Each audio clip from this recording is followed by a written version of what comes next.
শেষ জামানার হাদিসগুলো পড়ে দেখেন, শেষ জামানার সবচেয়ে ইম্পর্টেন্ট জায়গা হচ্ছে এই প্যালেস্টাইন, এই জেরুজালেম। এই জেরুজালেম থেকেই শেষ জামানার সবচেয়ে বড় বড় ঘটনাগুলো ঘটবে। ওইখানেই দেখবেন দাজ্জালের সাথে লড়াই হচ্ছে, দাজ্জালকে মেরেও ফেলা হবে ওইখানেই। ওই জায়গাগুলোতেই ঈসা আলাইহিস সালাম আসবেন, ওখানে ইমাম মাহদী, সবই ওখানে। শেষ জামানার বড় বড় ক্যারেক্টার সব ওখানে, সবই ওখানে। এমনকি যে বাহিনীর কথা বলা হয়েছে শেষ জামানায়, একটা বাহিনী, আল্লাহর সেনাবাহিনী, লড়তে লড়তে লড়তে লড়তে ওই জেরুজালেম পর্যন্ত চলে যাবে। পৃথিবীর কোন শক্তি ওদেরকে দমন করতে পারবে না। এটাও হাদিস আসছে। এমনকি এমনও হাদিস আসছে যে লাতুকাতিলুন্নাল ইয়াহুদ, তোমরা ইহুদদের সাথে যুদ্ধ করবে, নবীজি বলেছেন। এমনকি কোন ইহুদ যদি, ওদের কোন যোদ্ধা যদি এই পাথরের বা গাছের পিছনে গিয়ে লুকায়, এই গাছ এবং পাথর কথা বলা শুরু করবে। যে কোনো আলেমকে জিজ্ঞাসা করে হাদিসটা বলে দিবে। গাছ এবং পাথর কথা বলা শুরু করবে, ইয়া মুসলিম, হে মুসলিম, হে মুসলিম সৈন্য, ইন্না ওয়ারা'আল ইয়াহুদ তাআল ফাকতুলহু, আমার পিছনে একজন লুকিয়ে আছে, আসো একে হত্যা করে যাও। গাছ এবং পাথর কথা বলবে। গাছ পাথর কেন কথা বলবে? কারণ আল্লাহ পাকের জড়বস্তু দীর্ঘদিন ধরে এদের জুলুম দেখতে দেখতে অতিষ্ঠ হয়ে যান। এখন ওরা কি বলেছে জানেন? ওদের গভর্নমেন্ট কি বলেছে? তার আগে বলি, ওই জায়গাটা কি মুসলিমদের না অমুসলিমদের? ওই জায়গাটা কাদের? উমর রাদিয়াল্লাহু আনহু ওই জায়গা বিজয় করেন নাই? সালাহউদ্দিন আইয়ুবী রাহিমাহুল্লাহ বিজয় করেন নাই? ওই জায়গায় মুসলিমরা প্রায় 1200-1300 বছর থেকে ছিল না? ওইখানে আমাদের বাড়িঘর থেকে মুসলিমদেরকে দূর দূর করে তাড়িয়ে দেওয়া হচ্ছে কেন? আর কারা তাড়িয়ে দিচ্ছে? কাদের ক্ষমতায়? এই বিষয়গুলো নিয়ে ভাবতে হবে না? পড়াশোনা করতে হবে না? প্রথম বিশ্বযুদ্ধের আগ পর্যন্ত ওই জায়গাটা আমাদেরই ছিল। প্রথম বিশ্বযুদ্ধ হয়েছে 1914 থেকে 18 সালের মধ্যে। এই প্রথম বিশ্বযুদ্ধের পর সময় ব্রিটেন, নাম শোনেন না? ব্রিটেন, ব্রিটিশরা এই যে আমাদের সাবকন্টিনেন্টে 200 বছর শাসন করেছিল। ইতিহাস পড়েন নাই?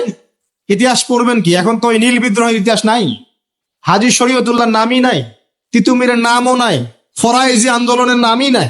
ইতিহাস পড়বে কি আমাদের বাচ্চারা? পড়তেছে বিবর্তনবাদ। এই জায়গাটা 1914 থেকে 18 এর মধ্যে ওদের হাতে চলে গেছে। কার হাত ধরে গিয়েছে?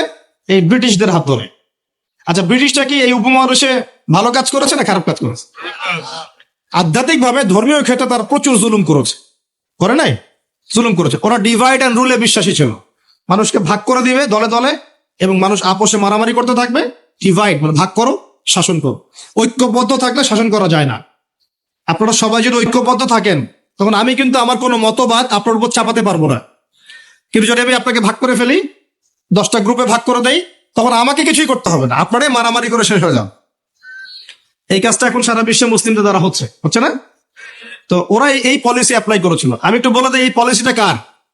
এই পলিসিটার কথাও কোরআনে বলা আছে। ওই যে বললাম, কোরআনে আল্লাহ পাক সব বলেছেন, প্রতিটা বিষয় আল্লাহ ব্যাখ্যা করেছেন। এই ডিভাইড অ্যান্ড রুল, এই পলিসি নতুন পলিসি নয়। এই পলিসি ছিল ফেরাউনের পলিসি। কার পলিসি? কোন সূরা আছে এটাও বলে দেই, সূরা মুমিন। সূরা মুমিন, এই সূরার মধ্যে পড়লে আপনি দেখবেন ফেরাউন তার কওমটাকে এভাবে ভাগ করে করে করে শাসন করেছে, এবং দুর্বলদের উপরে জুলুম চাপিয়ে দিয়েছিল। দুর্বল ছিল কারা? বনু ইসরাইল। এই কারণে তাদের থেকে শ্রম নিয়েছে, পারিশ্রমিক দেয় নাই ঠিক মতো। যাই হোক, এখন ওদের হাত ধরে 1914 থেকে 18 এর মধ্যে এরা এই প্যালেস্টাইনে ঢোকে, জায়গা দখল করে, বসতি নির্মাণ করে, আস্তে আস্তে শক্তিশালী হয়ে আমাদের ভাইদেরকে তাড়িয়ে দিয়ে, বাড়িগুলো গুড়িয়ে দিয়ে, মা বোনদেরকে ধর্ষণ করে আস্তে আস্তে আজকে এই পুরো জায়গাটা দখল করে নিয়েছে। এমনকি 3 থেকে 4 বার আরব রাষ্ট্রগুলো মিলে তার বিরুদ্ধে যুদ্ধ করতে গিয়েছিল, তারপরও তারা জিততে পারে নাই। একাই সে জয়লাভ করেছে, আরবরা পরাজিত হয়েছে। কিভাবে হলো? এমনি হচ্ছে। এখন তার জায়গা আছে, ল্যান্ড আছে, সে ল্যান্ড এক্সপেন্ড করতেছে, সে সেখান থেকে ইকোনমি শক্ত করেছে, পলিটিক্যাল ভিত্তি শক্ত করেছে, ওয়ার্ল্ড অ্যাফেয়ার্স কে সে নিয়ন্ত্রণ করছে, ফাইন্যান্স তার হাতে, প্রযুক্তি তার হাতে। আপনি কি মনে করছেন এগুলো এমনি হচ্ছে? এগুলো কি এমনি হয়েছে? একটা প্রশ্ন করব, এই অবস্থায় কি সে আগেও ছিল কখনো? উত্তর না। এই অবস্থায় বিগত 2000 বছরে সে আসতে পারে নাই। কত হাজার বছর? 2000 বছরে সে কখনো এখানে আসতে পারে নাই, বরং তাদের থাকারই কোনো জায়গা ছিল না। আমাদের নবী যখন মদিনায় হিজরত করেছেন, একটু বোঝেন, আমাদের নবী যখন মদিনায় হিজরত করেছেন তখন সেখানে ইহুদিরা থাকতো। কারা থাকতো? আর আওস ও খাজ্জাজ গোত্রের আনসার সাহাবীরা থাকতেন। আর কিছু কিছু খ্রিস্টান এবং পৌত্তলিক ছিল, মূলত ছিল ইহুদিরা। তারা ওখানে কি করছিল? জানেন? তারা ওখানে অপেক্ষা করছিল শেষ নবী মুহাম্মদ সাল্লাল্লাহু আলাইহি ওয়াসাল্লামের জন্য। তাদের ধর্মগ্রন্থ তাওরাতে লেখা ছিল যে শেষ নবী একজন আসবেন, তার নাম হবে আহমদ। কি নাম হবে? আহমদ। আমাদের নবীর আরেক নাম কি? আহমদ। এটা আমাদের নবীজির আরেক নাম। এই যুব সমাজ জানে না তো, অনেকেই জানে না। এরা নেইমার মেসিকে চিনে, আমাদের নবীর নাম আহমদ তারা জানে না, অনেকেই জানে না। আমি চ্যালেঞ্জ করছি, আপনি জ্ঞান নিয়ে সুমারি করে দেখেন, যুব সমাজের অনেকেই বেসিক জিনিসই জানে না। আর এখন আরেকটা প্রজন্ম তৈরি করার চেষ্টা করা হচ্ছে যারা এতটুকুও জানবে না, ওইটুকুও জানবে না। এখন যা জানে তাও যেন না জানে। তো এটা তাদের ধর্মগ্রন্থে লেখা ছিল, এই কারণে তারা অপেক্ষা করছিল শেষ নবী আসলে তারা তার হাতে বায়াত করবে। কারণ তাদের ধর্মগ্রন্থে ছিল যে মুহাম্মদ সাল্লাল্লাহু আলাইহি ওয়াসাল্লাম যখন শেষ নবী হয়ে আসবেন, তার অনুসারীরা বিশ্বটাকে শাসন করবে। করেছিল না? আবু বকর সিদ্দিক, ওমর রাদিয়াল্লাহু আনহু, উসমান, আলী, তাদের সময় রাদিয়াল্লাহু আনহু আজমাইন সারা বিশ্বকে আমরা শাসন করি নাই? খেজুর গাছের মসজিদের নিচে বসে, খেজুর গাছের নিচে ঘুমিয়ে উমর রাদিয়াল্লাহু আনহু এক ইশারায় রোম সাম্রাজ্য পারস্য দখল করেন নাই? ইতিহাস জানেন না আপনারা? এটা কিন্তু তাওরাতে লেখাই ছিল। তারা অপেক্ষা করছিল কি? তাহলে প্রশ্ন, তারা কেন তাকে স্বীকার করলো না? কেন নবী হিজরত করে যাওয়ার পরেও তারা নবীকে স্বীকার করলো না? উত্তর হচ্ছে একটা, নবী সাল্লাল্লাহু আলাইহি ওয়াসাল্লাম শেষ নবী হয়েছেন বনু ইসমাইলের বংশধর থেকে।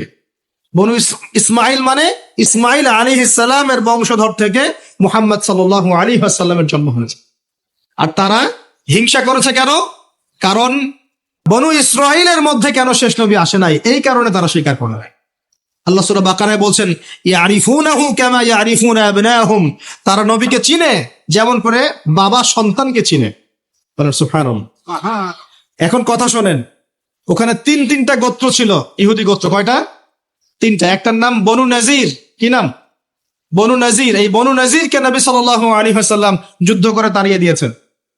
এই যুদ্ধের কথা আছে সূরা হাশরের মধ্যে। কোন সূরায়? সূরা হাশর। 2 নম্বর ছিল বনু কাইনুকা। কি নাম?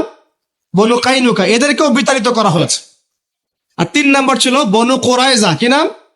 বনু কোরাইজা। এই বনু কোরাইজা চুক্তিবদ্ধ ছিল যে আমাদের সাথে থাকবে, আমাদের বিরুদ্ধে কাউকে হেল্প করবে না। কিন্তু খন্দকের যুদ্ধে ওরা মুশরিকদেরকে হেল্প করেছে, চুক্তি ভঙ্গ করেছে। এই কারণে নবী সাল্লাল্লাহু আলাইহি ওয়াসাল্লাম বনু কোরাইজা আক্রমণ করেছেন, তাদেরকে বিতাড়িত করে দিয়েছে। আমাদের নবী কি বিনা অপরাধে তাদেরকে বের করে দিয়েছেন? এমন মানুষ তিনি ছিলেন? নাকি নিঃসন্দেহে তাদের কোনো না কোনো ফল্ট ছিল? কি ফল্ট ছিল?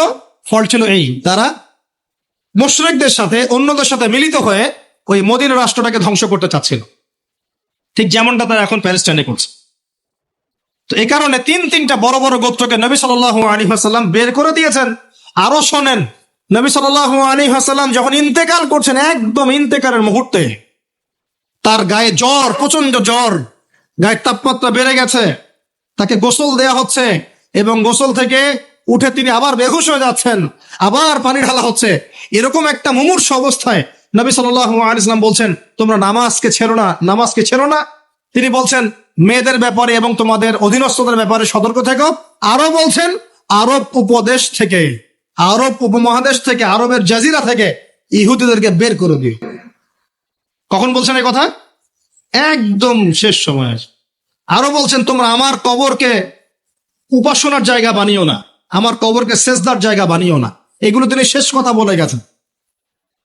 আর তারা ওদের হাত ধরে, ব্রিটেনের হাত ধরে অটোম্যানদেরকে পরাজিত করে ওই জায়গা দখল করে এই যে বিগত 100 বছর থেকে এখন মুসলিমদের উপর শাসন করতেছে। এই ইতিহাস কয়জন জানে? ফিকিরি করে কয়জন? এখন এত হাই লেভেলে চলে গেছে ওদের এগ্রেশনটা যে দেখলেই গুলি মারে দিবে। দেখলেই গুলি মারতে হয় কখন? এটা কি যুদ্ধক্ষেত্র? এটা কি ব্যাটল হচ্ছে? দেখলেই গুলি মারতে হবে শত্রুকে? ও কি শত্রু? যে তার বাড়ি ফিরে যাচ্ছে, যে বলছে যে মসজিদে আকসা আমি নামাজ পড়তে চাই, ওখানে নামাজ পড়ার অধিকার নাই আমার? ওখানে নামাজ পড়ার অধিকার মুসলিমদের নাই? ওটা আমাদের পবিত্র জায়গা না? তো নামাজ পড়তে গেলে তুমি গুলি করে মারে দিবা? আর এইসব বিগার ইস্যুস গুলো বাদ দিয়ে আমরা এগুলো নিয়ে পড়ে থাকবো? কমপক্ষে মুখ দিয়ে তো প্রতিবাদ করতে পারবো, যাতে করে আল্লাহর কাছে আমরা বলতে পারি আল্লাহ মুখ দিয়ে বলেছি, কমপক্ষে হাত দিয়ে পারি নাই, মুখ দিয়ে বলেছি। আর মুখ দিয়ে না পারলে কি করতে হয়? সবই কলবিহি, অন্তর থেকে কি ঘৃণা করতে হয়। তো অন্তর থেকে ঘৃণা করবেন কখন? যখন জানবেন তখন। তো প্রিয় ভাইরা, সচেতন হন, এই দুনিয়ার জীবনটাকে নিয়ে হেলায় খেলায় নষ্ট করে দিয়েন না। জ্ঞান অর্জন করেন, পরিস্থিতি বোঝেন, আমল বাড়িয়ে দেন, হালাল খান। আর এই যে চিলে কান নিয়েছে এই টাইপের বিষয়ের দিকে যায় না। ইস্যু পাগল হয় না, ইস্যু পাগল হয় না, আর এই ট্রল পাগল হয় না। কনস্ট্রাকটিভ কিছু চিন্তা করেন, কিছু কাজ করেন, সৎ কাজে আদেশ করেন, অসৎ কাজে নিষেধ করেন। নিজেদের দেশের মধ্যে বিশৃঙ্খলা সৃষ্টি করেন না, সবার প্রতি কল্যাণকামী হন। মানুষের কল্যাণকামী হয়ে সবাইকে গঠনমূলকভাবে সত্যটাকে তুলে ধরেন। যার ইচ্ছা হবে সে সত্য স্বীকার করবে ইনশাল্লাহ, যার ইচ্ছা হবে সে করবে না। অ্যাটলিস্ট আপনি আপনার দায়িত্বটুকু পালন করেন। উম্মাহ মাঝখানে বিভক্তি বাড়িয়ে দিয়েন না, ঐক্যবদ্ধ করার চেষ্টা করেন। না পারেন তাও চুপ থাকেন। ঐক্যবদ্ধ করতে পারছি না, কেউ কথা শুনছে না, চুপ থাকেন। আগুন উস্কে দেওয়ার কি দরকার আছে? দরকার আছে? অ্যাটলিস্ট যা আছে তাও থাক, এটাকে আরো খারাপ করার কি দরকার? প্রত্যেকটা সেক্টরে এই সমস্যা চলছে, টপ টু বটম। আল্লাহ পাক আমাদেরকে বোঝার তৌফিক দান করুন। আমার কথা কষ্ট পাচ্ছেন? পুরো সিচুয়েশন যখন আপনি বুঝতে পারবেন, ধর্ম, সংস্কৃতি, সমাজ, পরিবার, অর্থনীতি এবং রাজনীতি, তখন দেখবেন আপনি ভালো থাকতে পারবেন। আপনি একা একা ভালো থাকতে পারবেন না। হ্যাঁ, ভালো থাকতে পারবো আমি কিভাবে জানেন? মনে করেন আমি টুকটাক কিছু আর্ন করি, এখন আমি চাল ডাল কিনে বাসায় মজুত করে রাখি, বউ বাচ্চা কাচ্চাকে নিয়ে টুকটাক খাই, মসজিদে যাই আসি, যাই আসি, যাই আসি, বাস এটা আমার কাজ। ঠিক আছে, কারোর সাথে কথাও বলি না, কারোর সাথে এভাবে মিশিও না। আমি কারো ডানেও নাই, বামেও নাই, ওখানেও হ্যাঁ, এখানেও হ্যাঁ, ওখানেও না, এখানেও না, মানে তালগোল পাকানো। আপনি ভালো থাকতে পারবেন, রিল্যাক্স, একদম ভালো। কি দরকার এসব বলার, কি দরকার শোনার, কি দরকার ভাবার? আছি তো, চলছে, চলুক। এভাবে চলতে থাকলে একদিন দেখবেন ফিতনা আপনার দরজার সামনে এসে হাজির হয়েছে। একদিন না একদিন দেখবেন আপনিও ভালো থাকতে পারবেন না, ফিতনা আপনার দরজার সামনে চলে আসবে। দেখবেন খুব ভালো ছিলেন, কিন্তু দেখবেন আপনার মেয়েটাকে বাইরের কেউ নিয়ে চলে গেছে। হচ্ছে না এমন? খুব পরেশগার মানুষ, কারো ডানে বামে নাই, কিন্তু পরিবার ইসলাম প্রতিষ্ঠা করতে পারে নাই, মেয়েটা বাইরে চলে গেছে পালায়। ছেলেটা দেখবেন মদের আসরে বসে আছে। ঠিক আছে, নিজের বাচ্চার ভবিষ্যৎ ঠিক নাই, অনেক সমস্যা।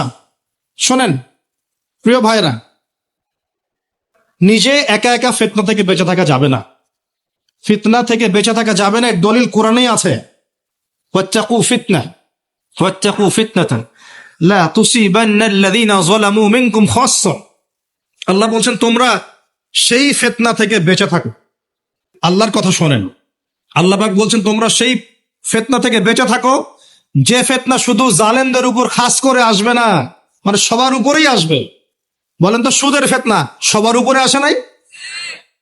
আসে নাই? এই যে এক সময় ঘুষটা খুব অপরাধ মনে করা হতো, যে ঘুষ ছি, মানুষ দেখলে কি, জানলে কি বল। আস্তে আস্তে আস্তে আস্তে ইউজ টু হয়ে গেলাম, এখন স্বাভাবিক হয়ে যাচ্ছে দিন দিন। হ্যাঁ, নেওয়াই লাগে। এখন ফতোয়া জিজ্ঞাসা করতেছেন যে আমার যোগ্যতা ছিল আর এক ভাইয়ের যোগ্যতা ছিল না। এখন যদি আমি আমার যোগ্যতা বলে চাকরিটা পাওয়ার জন্য একটু ঘুষ দেই, জায়েজ হবে কিনা? তখন আবার ফতোয়া দিচ্ছে হ্যাঁ জায়েজ হতে পারে। এই জায়গায় চলে আসছি আমরা, এখন ইউজ টু হয়ে গেছে। আগে একটা ছিল যে ধর্ষণ, অল্প কিছু হলে মানুষের মধ্যে একটা এগ্রেশন কাজ করত, মানুষ বিচার চাইতো, মানুষ আন্দোলন করতো, অনেক কিছু করতো। আস্তে আস্তে ইউজ টু, হ্যাঁ হয়, দেশে 10-20টা হয় প্রতিদিন। আগে ছিল একজন ব্যক্তি যদি চুরি করতো, খুব চক্ষু লজ্জা, চুরি করেছে কেউ জানলে কি হয়ে যাবে। এখন কোনো সমস্যা নাই, সবাই তো করতেইছে, সবাই তো চুরি চামারি করে, আমি করলে কি সমস্যা? প্রথম প্যালেস্টাইন ইস্যুগুলো নিয়ে মানুষ খুব উদ্বেগ ছিল, হ্যাঁ ওটা আমাদের জায়গা, এটা আমাদের ফেরাতে হবে, ফেরানোর চেষ্টা করতে হবে, ইত্যাদি ইত্যাদি। আস্তে আস্তে আচ্ছা ঠিক আছে, যাও, আস্তে আস্তে হ্যাঁ ঠিক আছে, ইউজ টু। ওদেরই তো, ওরা শক্তিশালী, আমরা দুর্বল, এরকম। আস্তে আস্তে এই যে অবস্থা, এতে করে শুধু এক শ্রেণীর মানুষ ইফেক্টেড হবে না, পুরো উম্মার সবাই ইফেক্টেড হবে। আস্তে আস্তে এই সমস্যাগুলোর ফলাফল আপনার আমার বাসার দরজায় যদি না আসছে, নাম বদলে ফেলবো ইনশাআল্লাহ। সবার দরজায় এই ফিতনাগুলো আসবে। এখন আমি একটা হাদিস শুধু আপনাদেরকে বলবো আজকে, এই একটা হাদিস থেকে আমি আলোচনা গুটিয়েও নিব এবং শেষের দিকে আমি কিছু স্পেশাল নসিহত করবো।